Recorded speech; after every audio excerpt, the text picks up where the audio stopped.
பிதுக்கம் பருப்பு சிக்கன் குழம்பு வாங்க எப்படி வைக்கிறதுன்னு பார்க்கலாம். பிதுக்கம் பருப்பு அவரைக்காய் ஊற வச்சு பிதுக்கி வச்சுருக்கேன் 1/2 கிலோ. தேங்காய் 1/2 மூடி, 2 பூண்டு, பட்டை லவங்கம், இஞ்சி, பெரிய வெங்காயம் 2, தக்காளி 3. இதெல்லாம் மிக்சியில் அரைச்சிட்டு வந்துடலாம். இதெல்லாம் நீங்கள் வறுத்தும் பண்ணலாம், அப்படியும் பண்ணலாம். நான் எப்பயுமே இதே மாதிரி தான் பண்ணுவேன். யாராவது கெஸ்ட்டு வந்தால் மட்டும்தான் வதக்கிட்டு பண்ணுவேன். நான் அரைச்சிட்டு வந்துட்டேன். இதுலேயே பார்த்தீங்கன்னா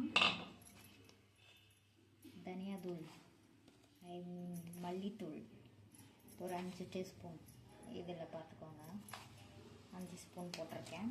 இதையும் சேர்த்து அரைச்சிட்டு வந்துடலாம். அரைச்சிட்டு வந்துட்டேன். இப்போ தாளித்து விட்டுறலாம்.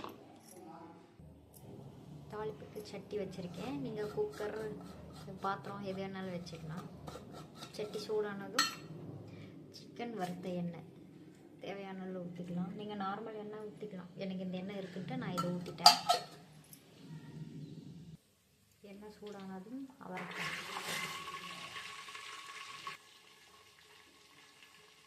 போட்டதும் சிக்கன் போட்டுக்கலாம். 1 கிலோ சிக்கன் எடுத்திருக்கேன்.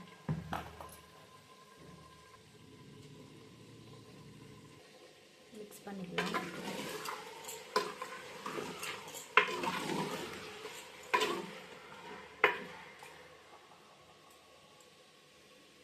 ஒரு 1/4 மணி நேரம் டிஸ்டர்ப் பண்ணாமல் அப்படி மூடி வச்சிடலாம்.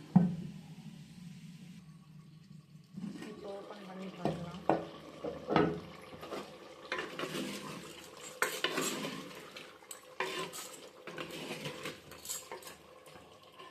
இப்போ அரைச்சி வச்ச மசாலாவை சேர்த்துடலாம்.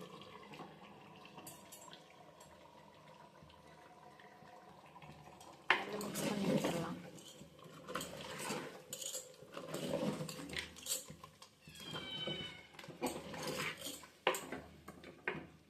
இதையும் ஒரு 10 நிமிஷம் 1/4 மணி நேரம் அப்படி மூடி வச்சிடலாம். 10 நிமிஷம் ஆயிடுச்சு.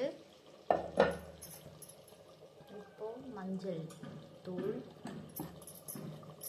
மிளகாத்தூள் காரத்துக்கு ஏற்றாப்புல போட்டுக்கோங்க.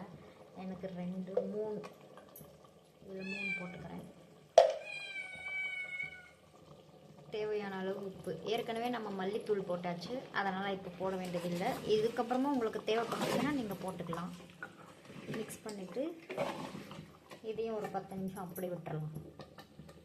பாருங்கள், 10 நிமிஷம் கழித்து ஓப்பன் பண்ணியாச்சு. இப்போ